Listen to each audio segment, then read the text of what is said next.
Time Zone, Episode 5, brought to you by the abject alphabet.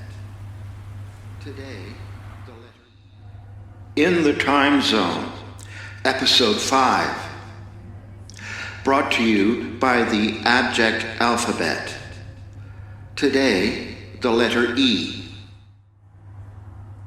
In the Time Zone, Episode 5, brought to you by the abject alphabet. Today, the letter E. E is for chaotic eating, mine. E is forever, for eternity. E is for enemy, envy, erectile dysfunction, emasculate, emaciate, efface, even ejaculate. E is for English, upper or lower cased, empire, Ebola, epidemic, epitaph, evacuate, exclusion. E is for exhaustion, E is for exit, and E is for my friend Eeyore.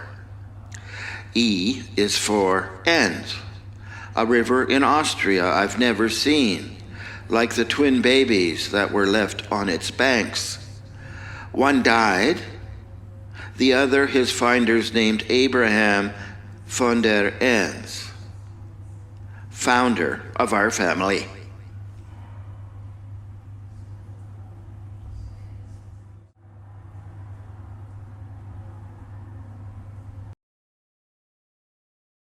From Dead Mennonites by Victor Enns. Look. I look and I look. My leg doesn't grow back. Yes, I tell people I'm hard on things. People too, or so it seems, and especially hard on myself. You must have seen that coming. I work in threes. I remember three-legged races at our school's field day. Dixie Cup ice cream for winners and losers. I came in third. Red licorice isn't licorice at all. My mother explained this to me while offering black licorice, her favorite indulgence along with the dried apricots in her night table. My leg below the left knee is gone. I look and cannot remember what having the leg was like. No memory of it, no phantom pain. Lousy cartilage genetics, said the surgeon. Sorry. My shoulders are bone on bone. I say I am bone tired with elan and forgetfulness. My parents are dead. They died never needing to know I've lost a leg below the knee. My mother would take it in stride. Doctors were for very near-death experiences. For saving her brother's leg so he could continue being a farmhand with his other brothers. Surgery was rough on the oak table her dead husband made. Grandma begged, blood dripping on the kitchen linoleum. The leg stayed on, my Uncle John's leg, so he could get on a tractor and marry a good woman of Plum Hollow. The line of blood traveling through his 7 children secured. Homestead, too. He smoked himself into an early grave. I carried him with my cousins, me concentrating on my lift, my feet on the church steps. I don't need my leg to get on a tractor. Don't need a leg for anything. I'm ready. Go ahead. Take the other leg, too.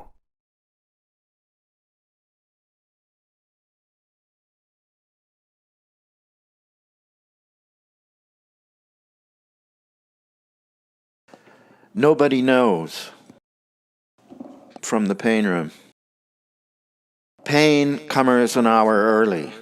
I open a window and say, "Fly, please fly away." I'm no Icarus, roar a damn fool. It's you I've come forth. It's you I haunt. I open the window wider, say, "It's cold, outsider." You think? I'll put on my coat. I've a pocket full of pinpoint-seeking needles to reach those tiny spaces between your bones. Yee-ha! I reach into my angel's drawer, opioid close enough now to the hour. So small and so dense, it's just enough. I call it self-defense.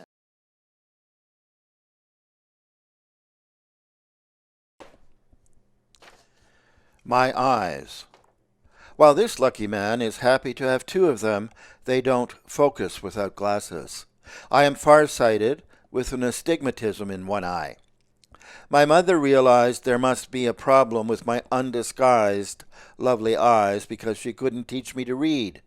Frustrated, she pulled my ear. See, my ears. To ensure I wasn't being stubborn, and when my eyes filled with tears, she relented. Poor, poor, pitiful me. Yeah, I know. Get over it. We went to the bay to see James Shane, optometrist, who clicked and clacked away until I saw distinct letters, looking at the big E this way and that until there was nothing left over. My mother was thrilled, and so was I, about my eyes, with my beautiful long lashes, wasted, I heard, on a boy. See, boy. My glasses came, like most in small border towns, in a sturdy cardboard bit of business, the size of my glasses, good for stamp collecting by the unambitious.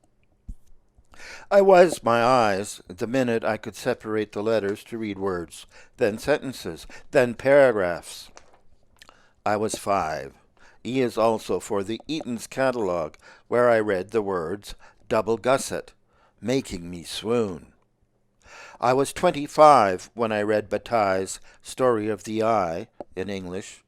I can't pronounce even the title in French, but the Eye, for short, realized Kristeva's theory of abjection in her Powers of Horror for me, and provides the opening quotation for the entire abject alphabet. I am abject, that is mortal, and speaking, said Julia Kristeva. The term abjection literally means the state of being cast off. I was 50 when my mother died. I spelled out the name to the company making the concrete vault and closing her casket when she died. The engraver on the phone misheard, and she was encased in concrete as Susan Emph with an F. I was startled at graveside, but nobody admits to have noticed. My eyes the only ones to have seen my heir down by the riverside. A microaggression, a Freudian slip, a comeuppance I can feel guilty about. For episode 5 in the time zone, brought to you by the letter E. And he was. He was the kind of guy who worried that his garbage was always too loud going down the apartment garbage chute. He was the kind of guy who would have been a terrible Cold War spy, passive voice or no passive voice. How is it, he thought, that I end up with the duvet cover zipper under my chin every time I settle in, no matter how many times I turn it around? He was the kind of guy who derived pleasure from simple fixes, like realizing he was wearing his Fruit of the Looms inside out and backwards, a rare accomplishment. What fun to right side and turn the front to front for such a comfort improvement. No charge, he told himself. No charge. He was the kind of guy unable to multitask his anxieties. He was the kind of guy who wanted to learn how to play the marimba.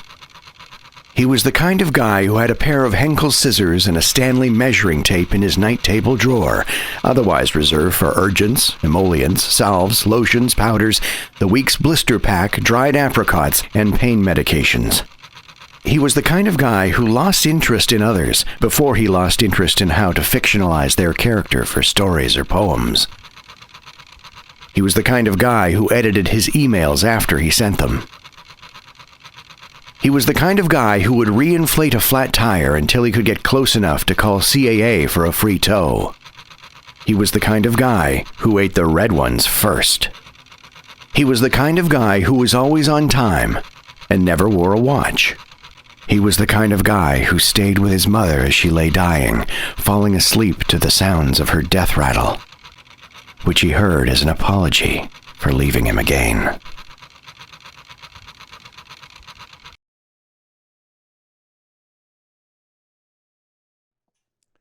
Here's some shrapnel from Victor Enns. The subject is sleep eating, and it's out to anybody who's listening.